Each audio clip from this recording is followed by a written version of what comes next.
شیخ الحدیث مولانا ادریس شہید رحمہ اللہ دارالعلوم حقانیہ اکوڑا خٹک اور دارالعلوم نعمانیہ کے شیخ الحدیث تھے. ایک ہی وقت میں تقریباً 2500 طلبہ کو 2 جگہوں پر بخاری شریف پڑھا رہے تھے. ان کا آپ جنازہ دیکھیں, ملک کی تاریخ کے بڑے جنازوں میں جیسے علامہ خادم حسین رضوی رحمہ اللہ کا جنازہ ہوا, اور بڑے بڑے علماء جو دنیا سے جا رہے ہیں, شہید ہو رہے ہیں, ان کے جنازے آپ دیکھیں. جنازے پڑھنے والے بہت ہیں اور پڑھنا چاہیے جنازہ, لیکن کوئی پوچھنے والا نہیں ہے کہ جب آپ حکومت کرتے ہیں, آپ کا گھر مفت ہے, پیٹرول مفت ہے, گاڑیاں مفت ہے, پروٹوکول مفت ہے, علاج مفت ہے, تو ایک ذمہ داری ملی ہے نا. وہ ذمہ داری حکومت کے اولین فرائض میں سب سے پہلا فرض وہ امن امان دینا ہوتا ہے, جان کا, مال کا, عزت آبرو کا تحفظ. علماء تو یہاں گلیوں میں, چوکوں میں, چوراہوں میں, سڑکوں میں, ہر جگہ ذبح ہو رہے ہیں, مسجدوں میں, محراب میں, سجدوں میں, اعتکاف میں, آتے جاتے ہوئے, راستوں میں نماز پڑھاتے ہوئے.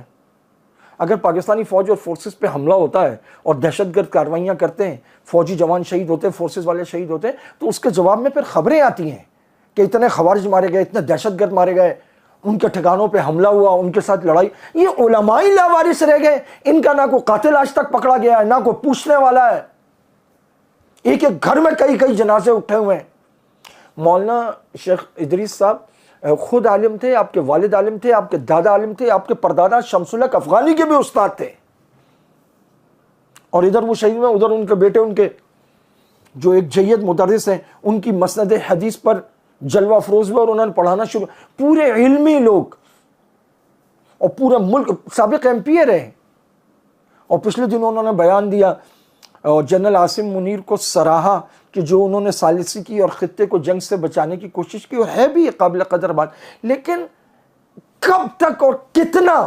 جمعیت علماء اسلام تو ایک طاقتور تنظیم ہے نا. آج بھی بلوچستان میں جمعیت علماء اسلام کے ایک عالم شہید ہوئے ہیں, اور اس وقت تسلسل سے جمعیت علماء اسلام زد پر ہے, مسلسل ان کے علماء شہید ہو رہے ہیں. تو جمعیت علماء اسلام کی تو پارلیمنٹ میں بھی نمائندگی ہے. سختی سے بات کرنی چاہیے حکومت سے. جب فوج پہ حملہ کرنے والے دہشت گرد گرفتار ہو سکتے ہیں, ان کے ساتھ مسلسل جنگ ہو سکتی ہے, علماء کے قاتل کیوں نہیں گرفتار ہوتے؟ علماء سے زیادہ نہ کوئی وقت کا پابند ہے, نہ کوئی صاف ستھرا ہے, نہ کوئی پاکیزہ ہے, نہ کوئی کردار کا اچھا ہے, اور نہ اس ملک سے ان سے زیادہ کوئی محبت کرنے والا ہے. سب سے زیادہ محبت کرنے والے اور ملک کی نظریاتی سرحدوں کے محافظ علماء ہیں. دوسرے تو سوئٹزرلینڈ چلے جائیں گے, امریکہ, یورپ, کینیڈا چلے جائیں گے. مولویوں کو نہ کوئی ویزا دیتا ہے, نہ وہ جانا چاہتے ہیں, نہ ان کی آف شور کمپنیاں, نہ ان کے بینک اکاؤنٹس ہیں, نہ انہوں نے یہاں کرپشن کی ہوئی ہے. اور جو علماء کے پاس مدرسے ہیں, وہ قاری حنیف جالندی صاحب بیچارے پریس کانفرنس کر کے کہہ رہے ہیں کہ ریڈ لائن ہے. اگر صرف پریس کانفرنس میں ریڈ لائن ہے تو کوئی ریڈ لائن نہیں ہے. اگر واقعتاً نظر آتا ہے, جیسے فرمایا کہ ہم سروں سے کفن باندھ کر نکلیں گے, بلوچستان میں جو مدارس سیل ہوئے ہیں نکل آئے ایک دفعہ. یہ بیچارے خود مجبور ہیں, انہوں نے $200 ارب سود پہ قرضے لیے ہوئے, جن کا کھایا ان کا گائیں گے. یہ علماء کے قاتل گرفتار نہیں ہوتے. فرشتہ صفت مولانا یوسف لدھیانوی, مفتی نظام الدین شامزئی, ڈاکٹر حبیب اللہ مختار, حضرت امیر عظیمت شہید مولانا نزار الرحمان فاروقی, مولانا اعظم طارق, علامہ علی شریعتی, مولانا اسحاق القاسمی, مولانا محمد احمد مدنی شہید, مولانا عبدالغفور شہید. علماء کے لاشیں ہی لاشیں ہیں چاروں طرف. حضرت شیخ الاسلام پہ حملہ ہو گیا, کیوں نہیں پکڑتے ان زینبیون والوں کو, فاطمیون والوں کو, جو پاکستانی جھنڈے اتار کے جلا دیتے ہیں, جنہوں نے فوجی جوان زندہ جلا دیے. یہ ملک کی تاریخ میں پہلی بار ہوا. کوئی اور جلاتا نا فوجی جوان, خدا کی قسم کشتوں کے پشتے لگا دیتے. تحریک لبیک نے صرف اتنا کہا تھا کہ ہم امریکی سفارت خانے پر مظاہرہ کرنے جا رہے ہیں. ساری دنیا نے دیکھا جو مرید کے میں ہوا. جنہوں نے 2 فوجی جوان زندہ جلا دیے, ان کو کفر کردار تک پہنچاؤ. اور وہ جو 40,000 غائب ہیں, ان کے پاسپورٹ کینسل ہونے چاہیے. یہی ہے سارے کے سارے قاتل جتھے, اور اس کے ساتھ فتنۃ الخوارج, جو کسی پہ بھی چاہتے ہیں کفر کا فتویٰ لگا دیتے اور نشانہ بنتے. مسند تدریس کے وارث, مصلی کے وارث, محراب کے وارث, نمازیں پڑھانے والے, تدریس کرنے والے, قرآن حدیث پڑھانے والے. آپ وہ جنازہ اٹھا کے دیکھیں, خیرات میں نہیں ملتے اتنے نمازی. زندگیاں لگتی ہیں, دہائیاں لگتی ہیں. ملک کی 2 بڑی درسگاہوں میں بیٹھ کر بخاری شریف اور ترمذی اور مسلم کا درس دینا, راتیں جاگ کے مطالعہ کرنا پڑتا ہے. خیرات میں نہیں ملتا یہ سب کچھ.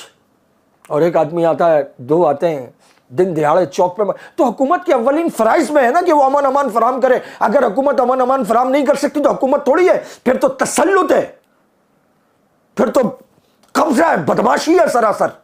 جان مال عزت آبرو کا تحفظ یہ اولین سب سے پہلی چیز ہے جو کسی بھی حکومت کے فرائض منصبی میں شامل ہے.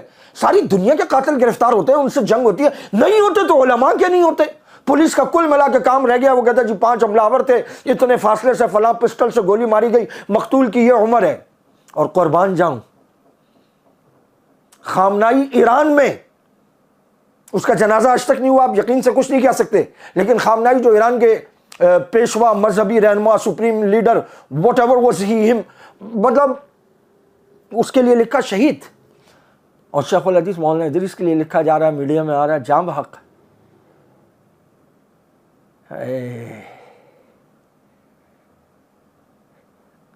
شکر ہے ایک دن قیامت آنی ہے, ایک دن قیامت آنی ہے. اللہ کے دربار میں سب کو پیش ہونا, جتنا مرضی پیسہ بناؤ, جتنی مرضی طاقت قوت بناؤ, ایک دن قبر میں جانا ہے, اللہ کے دربار میں پیش ہونا ہے, اور اللہ پوچھے گا. اور یہ سارے شہید اپنے خون کے ساتھ, اپنے سرخ کپڑوں کے ساتھ آئیں گے, اپنے قاتلوں کو پہچانیں گے, ان کی پلاننگ کرنے والوں کو, ان کا آرڈر دینے والوں کو, سب کو پہچانیں گے, علماء پہ کفر کا فتویٰ لگانے والوں کو. پورا دمادم مست قلندر ہوگا انشاءاللہ, ایک ایک چیز کا حساب ہوگا وہاں پر. اور جو لوگ دولت طاقت قوت جمع کر کے یا یہ بندوق کے زور پہ جو ہے نا یہ سب کچھ کر رہے ہیں, وہ سمجھتے ہوں گے ہم پتہ نہیں اسلام نافذ کر رہے ہیں. نسلوں سے نکل آئے گا یہ سب کچھ جب اللہ انتقام لینے پہ آتا ہے. ان بطش ربک لشدید, بچو اللہ تعالیٰ کی خفیہ تدبیر سے. ومکروا ومکر اللہ واللہ خیر الماکرین. اور باقی یہ اس سے بڑی اور خوش قسمتی کیا ہے, ساری عمر, مطلب کئی نسلوں سے, 2-4 برس کی بات نہیں, پوری صدی کا قصہ ہے, 5 نسلیں پوری, بڑے بڑے عالم, شیخ الحدیث, مفتی.